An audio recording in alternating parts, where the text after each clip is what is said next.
we will cover in our presentation is the basic conditions which are there for determination of tax residency. Then we will go on to the tiebreaker rules, which are covered for individuals, and the tiebreaker rules which govern the residency of other entities, other persons. Then we will also look at some significant case laws on these particular issues where the tiebreaker rules have come up under litigation and the courts have decided as to how to apply the tiebreaker rules. Moving on to the first position, wherein we generally take base from the OECD Model Convention. OECD Model Convention is considered to be the base of all treaties. And how we interpret the law, we first look at the paragraph 1 of Article 4, how it is mentioned in OECD Model Convention. It mentions as if, for the purposes of this convention, the term resident of a contracting state means any person who, under the laws of that state, is liable to tax therein by reason of his domicile, residence, place of management, or any other criterion of similar nature, and also includes that state and any political subdivision. That state means the government of that state itself, or any political subdivision or any local authority thereof. Say for example, municipal corporations or any other local bodies, if they earn some money from abroad and there is a tax issue arising thereon. So the paragraph 1 is all encompassing local authority thereof, as well as recognized pension funds of that state. This term, however, does not include any person who is liable to tax in that state in respect of only income from sources in that state or capital situated therein. So we'll go into detail of all these. We'll break this definition down and see what it means. So first we'll go for the first part, which is this one till here. It means resident of a contracting state means any person who under the laws of that state is liable to tax by reason of domicile.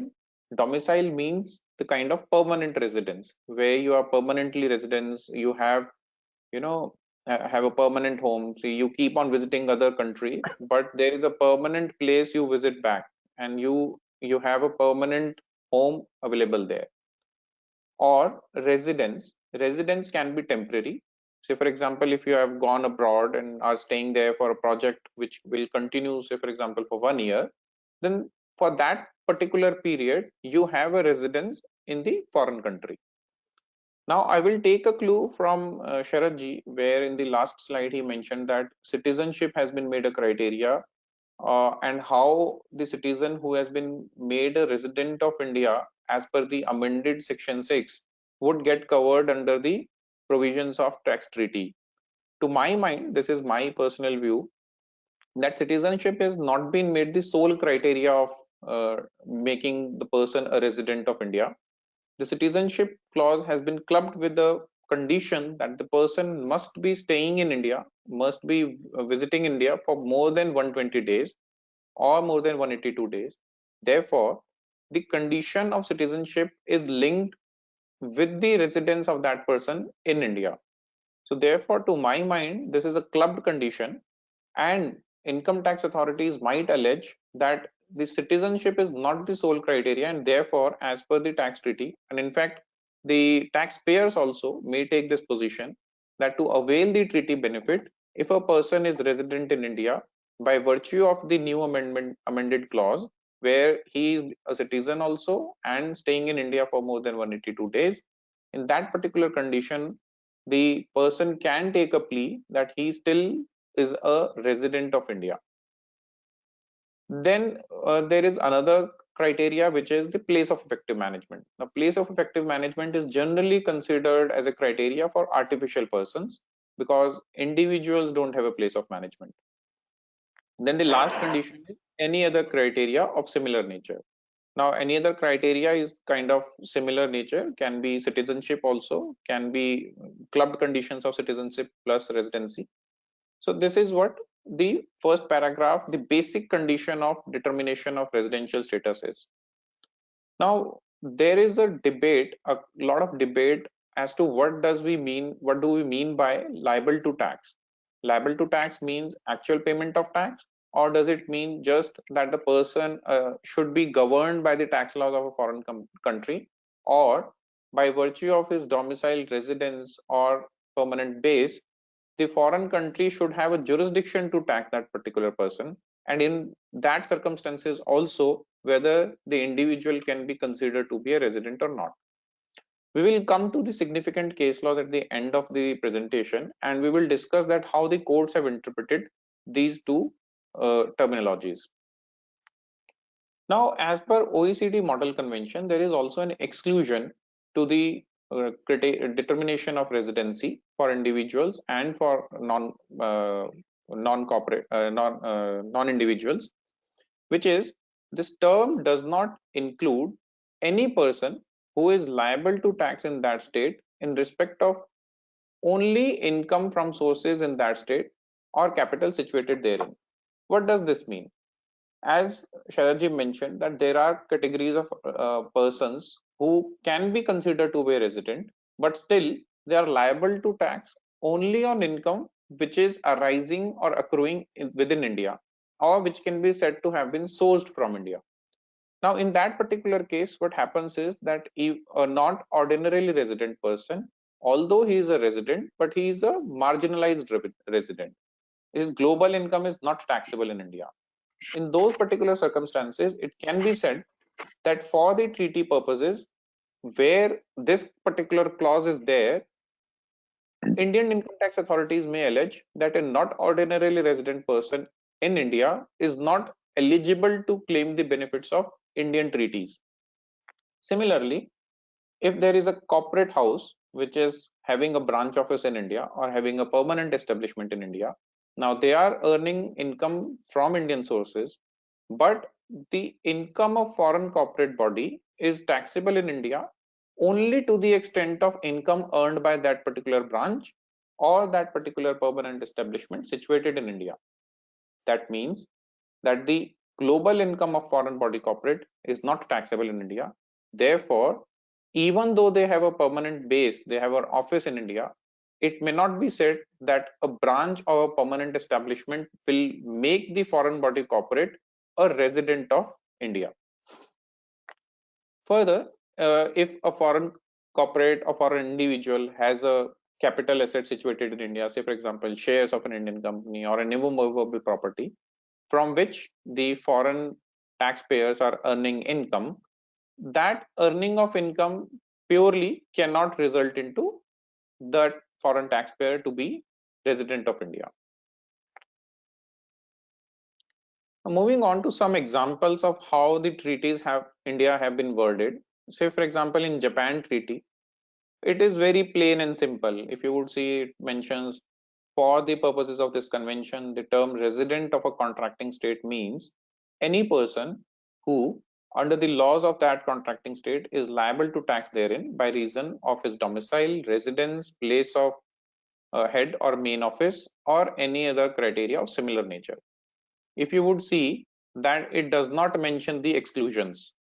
So, in this particular case, within India-Japan treaty, one may say that if a person is not ordinarily resident in India, even though he would be able to claim a benefit of India-Japan treaty.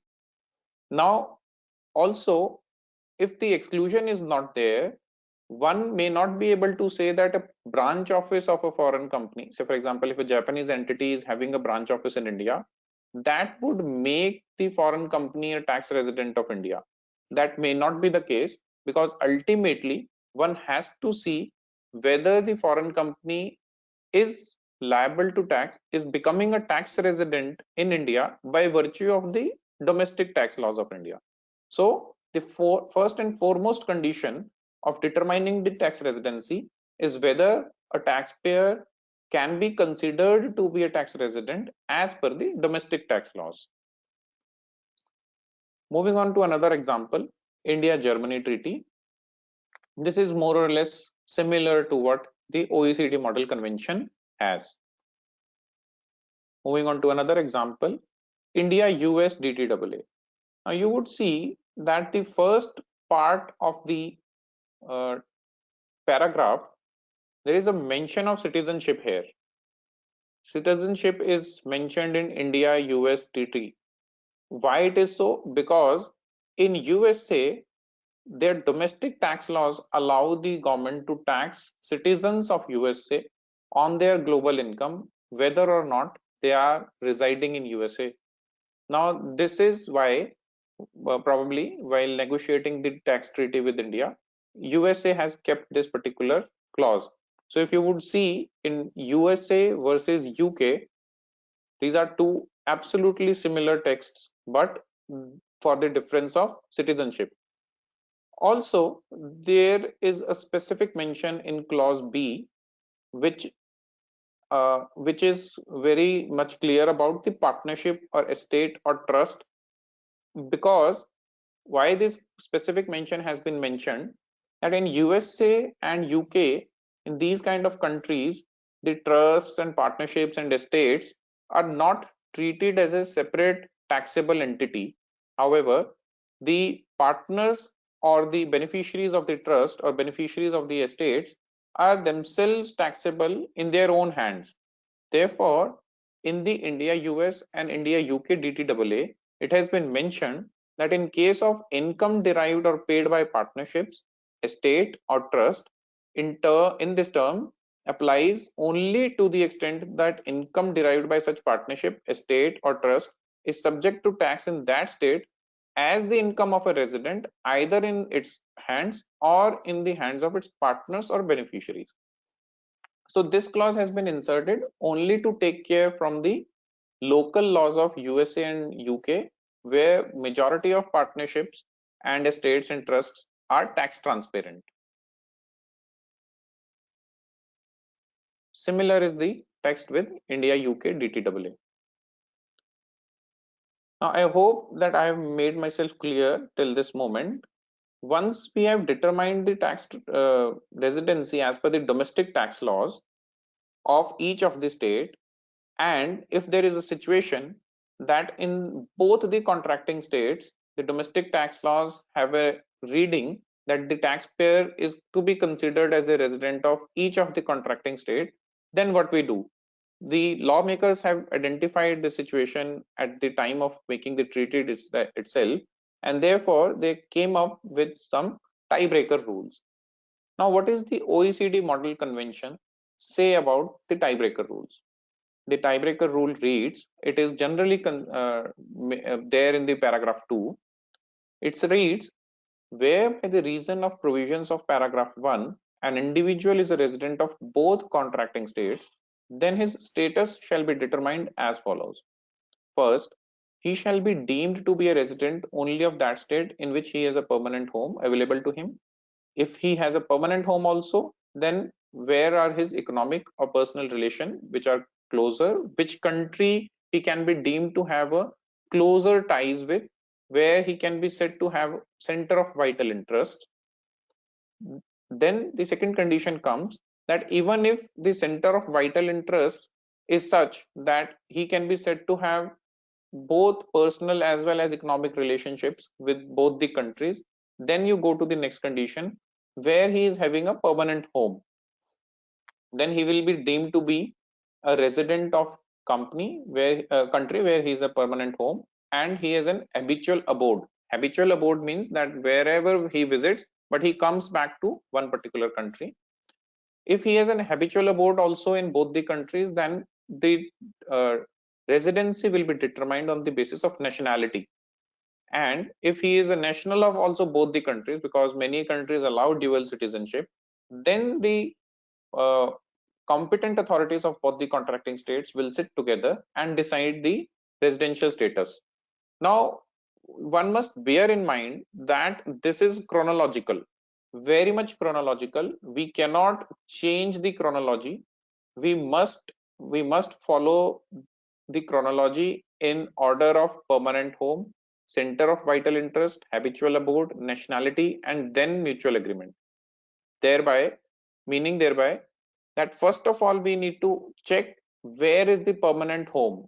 If the permanent home is there in one country, and whereas the person has gone to the other country only for a temporary period of time, then he will be considered to have a tax residency in the first state itself. Second is center of vital interest. Center of vital interest is generally determined by presence of family, by presence of friends, by presence of employment opportunities, or by economic earnings where he is earning money from.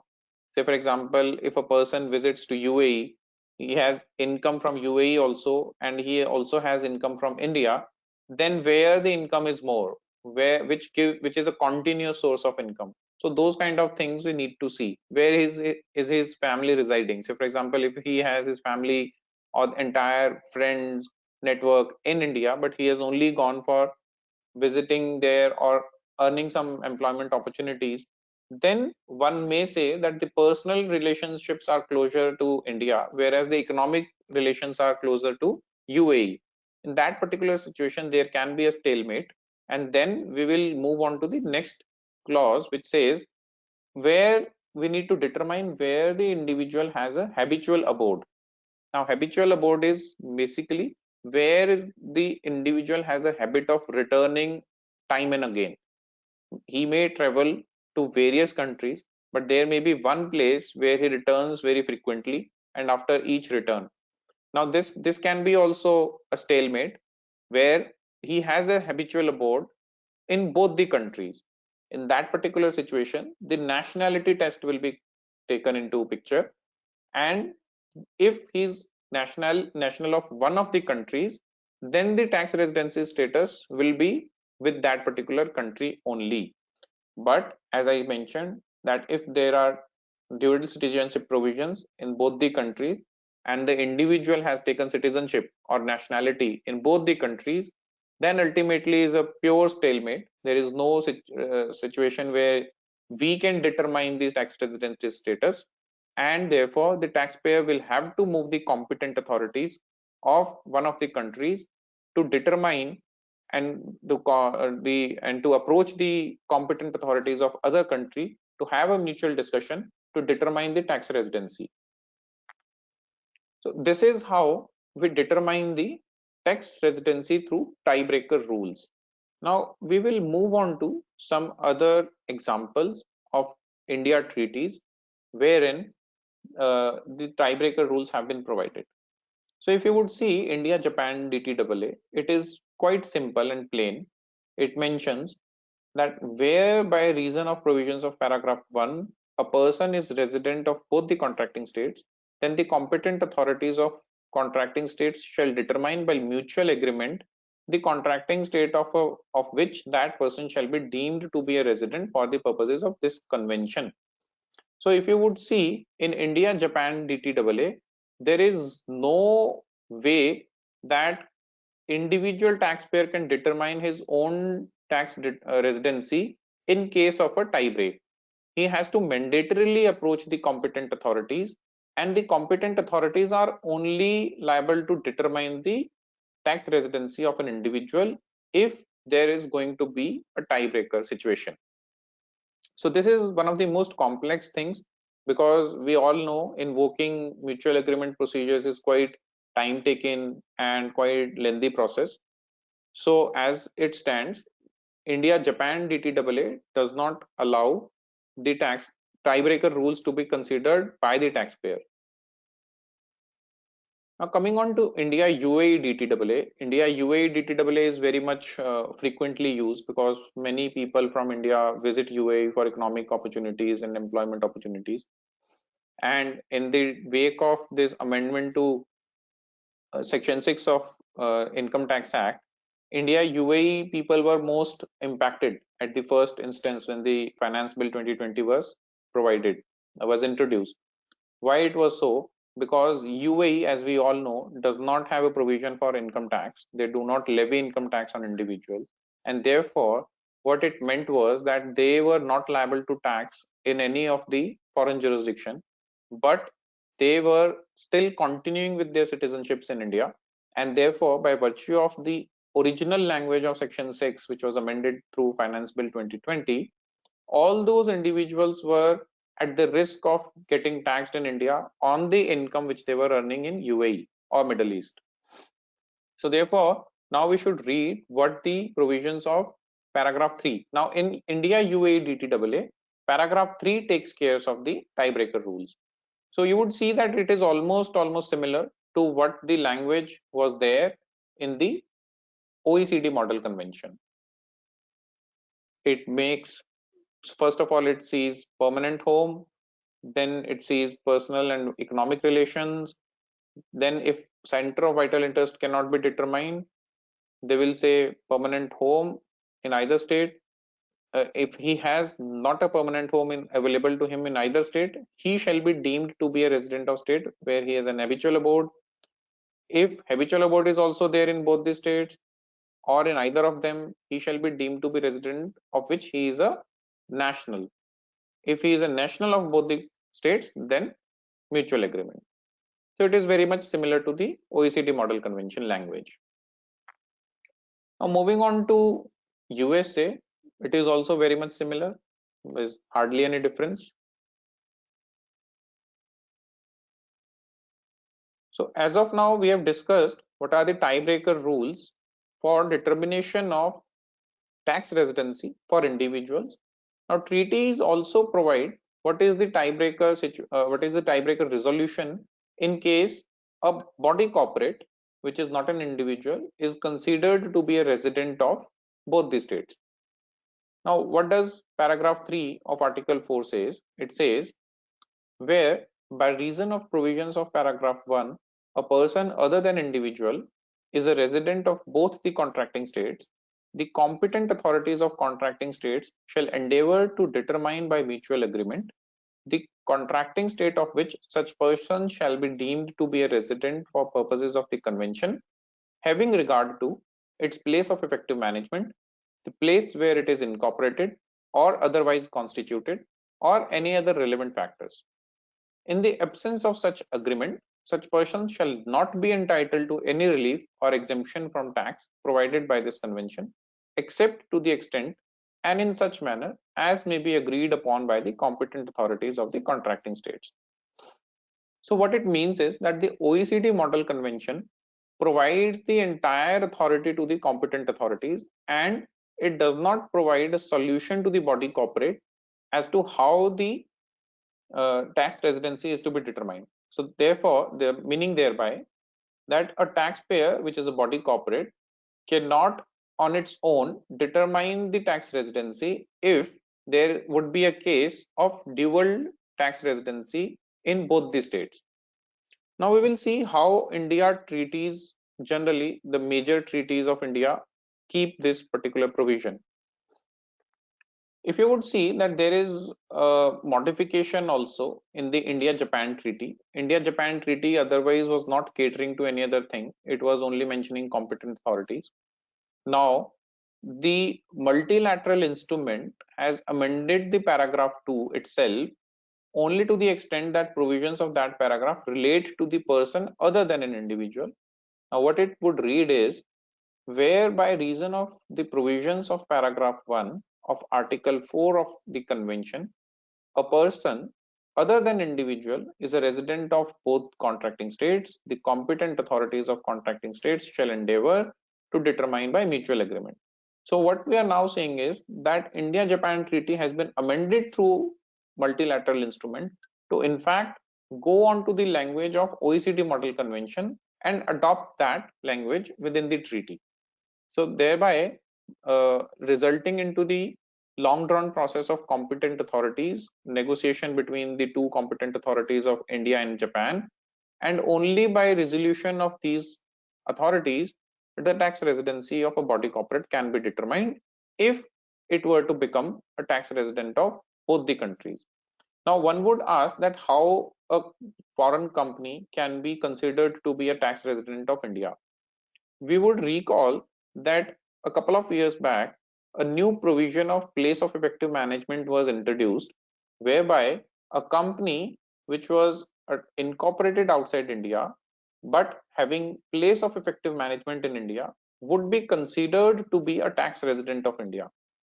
Therefore, what it would mean is that the company incorporated outside India may be a tax resident of that foreign company where it has been incorporated, and also become a tax resident of India by virtue of a place of effective management being situated in India. This would generally happen in Indian multinational groups where the head office and the entire management, top management, is sitting in India, and the top management is also taking key decisions on behalf of the foreign company. In those particular circumstances, the place of effective management can be said to be in India, and therefore, in those circumstances, the tiebreaker rules will be required to be invoked. However, if you would see that generally the place of effective management takes the precedent in terms of a body corporate, and generally where the country where the place of effective management is situated is considered to be the final residence country for a body corporate.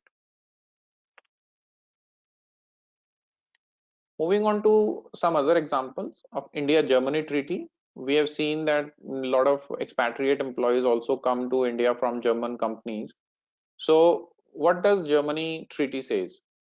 Where by reason of provisions of paragraph 1, a person other than individual is a resident of both the contracting states, then it shall be deemed to be a resident of state in which its place of effective management is situated. So very simple, no ifs and buts, no reference to competent authorities. It has to be the country where the place of effective management is situated.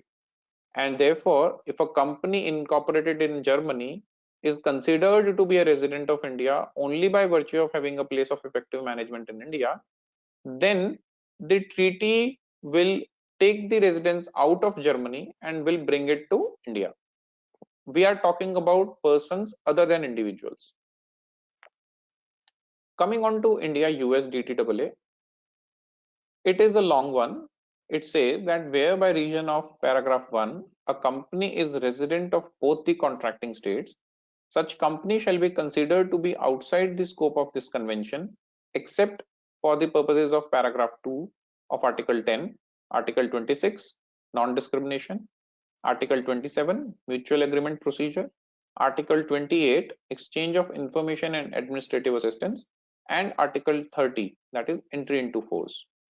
Now, what does this mean? This means that if a company which is considered to be resident of both the contracting state shall be considered to be outside the scope of this convention.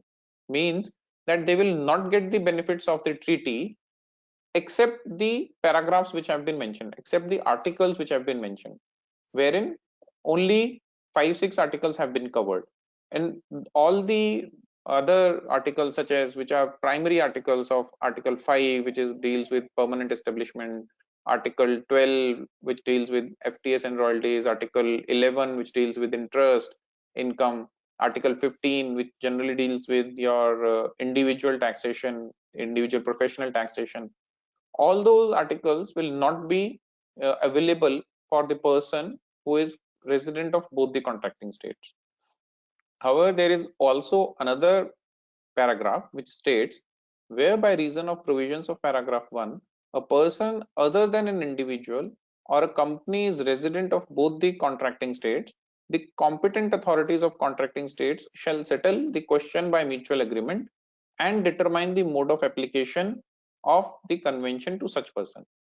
So therefore, they have kept a window open for discussion between the competent authorities. Such a taxpayer, a body corporate, can invoke the competent authorities of any of the countries, because he would be considered to be a resident of any of the countries, and thereby the competent authorities can enter into discussion and determine the tax residency of such person. So you would see that India US DTA is quite peculiar in terms of paragraph 3. It is generally not found in other treaties. I hope I'm clear till now. I would now move on to some significant case laws. Vivekji, if there is some query, you can ask.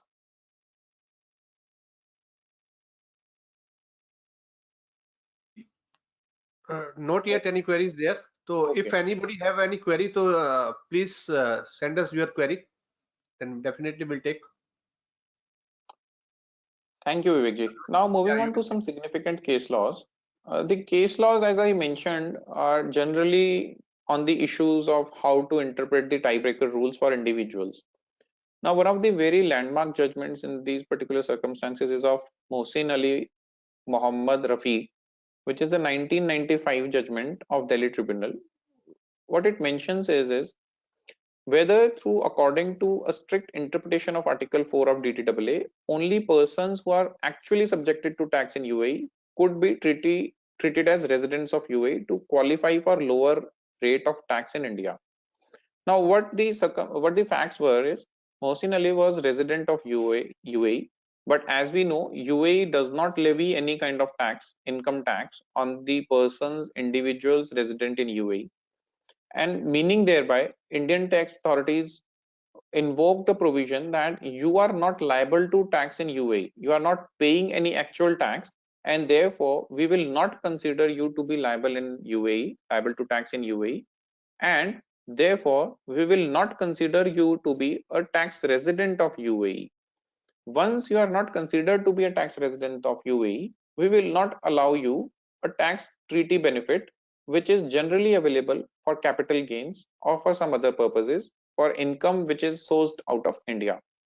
In this facts, in the background of these facts, the Delhi Tribunal observed that a liberal interpretation according to which provisions could be made liable to tax in UAE, though not actually subjected to tax in UAE, could be regarded as residents of UAE so as to be eligible for the benefits of lower tax rate in India, and the tribunal held the case to be in the favor of the SSC.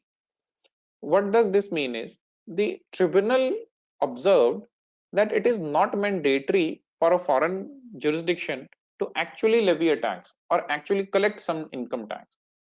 The tribunal held that even if a foreign jurisdiction, by the virtue of a person being present in their own country, has the authority to levy tax, even though they have exercised that authority or they have not exercised that authority, it would make the individual taxpayer to be a resident of that foreign jurisdiction, and the income tax authorities cannot take a plea that because no tax has been collected by UAE, the person should not be considered to be a tax resident. It was very clearly held to be in the favor of the taxpayer. Further, the question arose whether, therefore, the applicant, though he was not actually subjected to tax in Dubai, could still be regarded as a tax resident for the purposes of deciding his eligibility for benefit under Articles 10, 11, 13 of DTAA. The tribunal held the case to be in the favor of taxpayer. Further, another issue which arose was whether the expressions resident, domicile, place of incorporation, and place of management in DTAA have been used only to indicate need for existence of some nexus between the applicant and the state concerned, which can justify imposition of tax on income sought to be taxed, and the nexus for taxability of income being locus of income, and in applicant's case, it is being India, he could be regarded as resident of India. So, in this particular case, he was also considered to be a resident of India. However, under the tiebreaker, he was said to be a non-resident of India. Now, continuing with this case itself, whether though applicant could be regarded as resident of both India and UAE, yet for the purposes of DTAA, he was to be regarded as resident of Dubai in terms of Article 4.2a of DTAA, inasmuch as his center of vital interest or his personal and economic ties were closer to Dubai than to India. Now, in the facts of this case, Mohsin Ali was residing in UAE and earning his income from UAE itself, whereas he had some capital gains which arose because of the sale of certain assets in India. Now, the assets were passive assets, so the regular income he was driving from UAE only. In those facts and circumstances, the tribunal held that because the center of personal and economic relations are more closer to UAE, the taxpayer must be considered to be a resident of UAE as per the tiebreaker rules. Now, the other issue was whether, even presuming that applicant's center of vital interest was difficult to determine, he could still be regarded as a resident of Dubai in terms of Article 42B of the DTAA, in as much as he had his habitual abode in Dubai. So the first question was also answered in yes, that the tribunal held the center of vital interest was in Dubai. But notwithstanding that fact, they also considered that even if we were to say that the center of vital interest could not be determined because a huge capital gain was, you know, earned by the foreign taxpayer, which was almost equal to the income which he was earning in Dubai, then we could, the tax authorities were arguing that the incomes in both the states are almost equal or not too much varied, then we should not consider the center of vital interest to be closer with Dubai than with India. In those circumstances also, the tribunal held that because the taxpayer was permanently residing in UAE, therefore he would be considered to have his habitual abode in Dubai, whereas he was visiting India very occasionally. In these circumstances, the Delhi tribunal held that the taxpayer would not be denied the treaty benefit just because of the fact that UAE has chosen not to levy a tax on their residents. Now we will find that these case laws are more or less revolving around UAE treaty itself, because UAE is one of the jurisdiction where Indians have frequented more or less, and also a jurisdiction which does not have a provision for income tax law. Now another case which is also of Delhi tribunal is of Dr. Rajnikant R. Bhatt. In this case also, it was held that applicant was a resident of UAE as well as resident of India in terms of DTAA. He had permanent home in both the countries, and his vital interest was also equally divided. Now we see that two of the conditions are already equally distributed. Now, whether his habitual abode being UAE, he had to be considered non-resident for the purposes of DTA, and he would be entitled to the benefit of DTA. Means that habitual abode being in UAE, the tax residency was to be held situated in UAE itself and not in India, and therefore the treaty benefit was allowed. Further, it was also held that he was not liable to income tax in UAE could not be a ground to deny benefit under DTA. So it was held no, basically. The question was answered in no, and it was held by Delhi tribunal that it cannot be a ground that because he has not paid any actual tax, he should not be treated as a tax resident. Moving on to another case, a similar case of Mushtaq Ahmad Wakil. This is a 2011 case. It is also very similar. The expression liable to tax has been examined, and it has been stated that liable to tax does not mean actual payment of tax. It means that it is enough if other contracting state had the right to tax such person, whether or not such right is exercised. Therefore, the tribunal held that UAE, because of a person being resident in that particular country, has all the right to tax such persons, but UAE or such other jurisdictions have exercised their right not to tax them, not to frame an income tax law, and therefore, just because of an absence of income tax law, it cannot be said that the person would lose his or her tax residency in the foreign jurisdiction. Also, in this particular case law, it was held that whether in view of this, SSC should be considered to be a resident of UAE and benefit of treaty was available to him.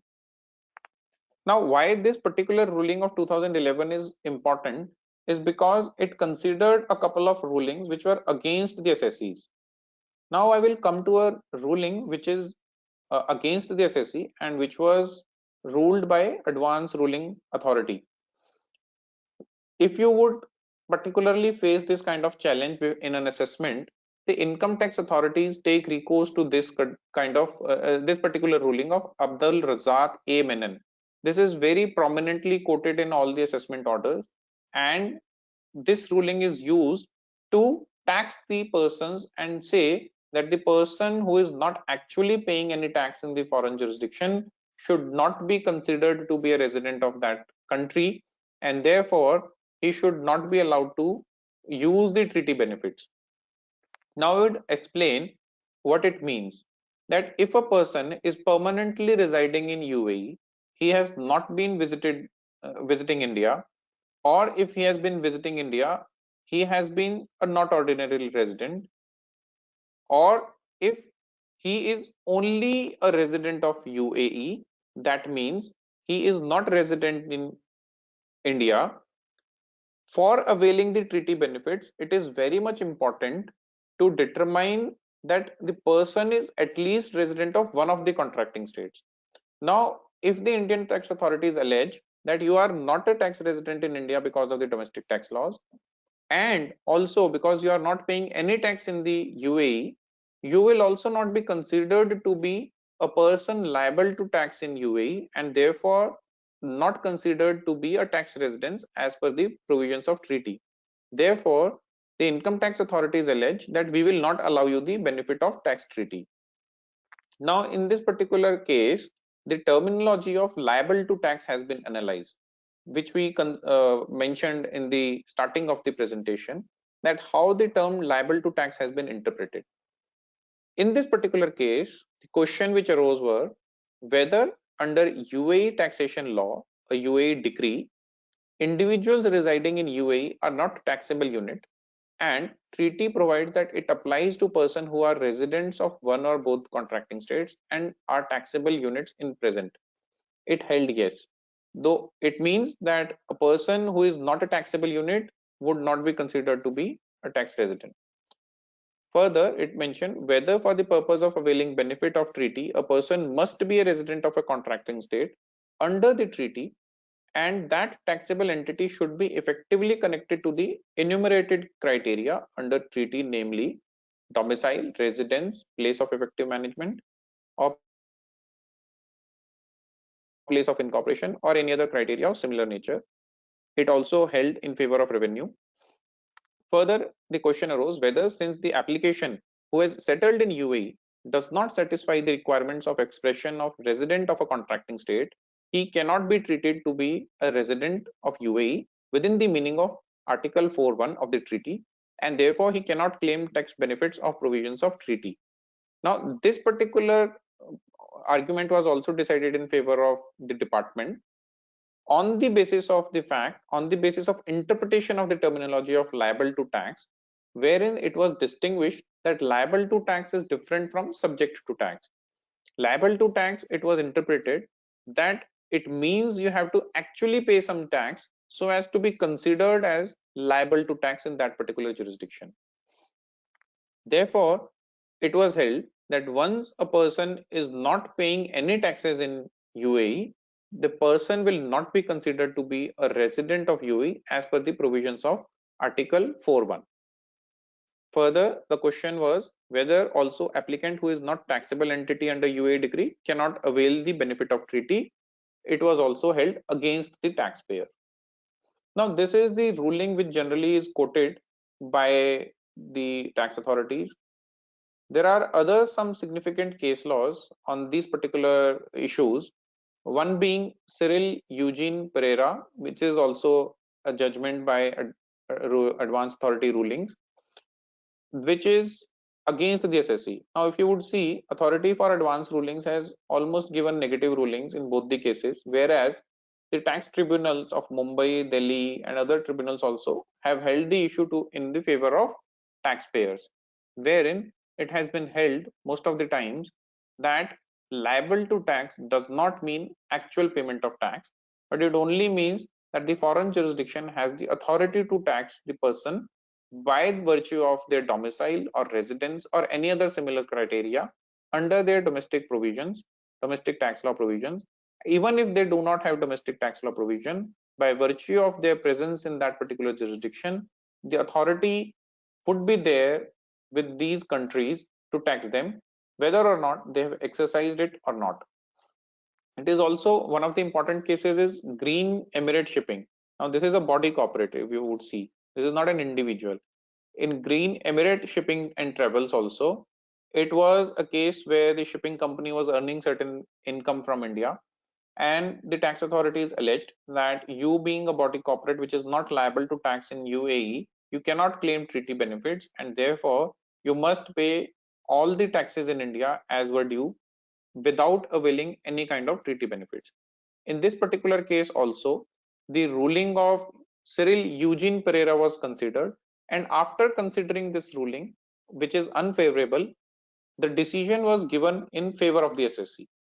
So therefore, even though there are certain unfavorable judgments, but majority of the judgments for the terminology of liable to tax are in favor of the taxpayers. That is it from my side on this particular topic. I would be happy to take queries if you have some.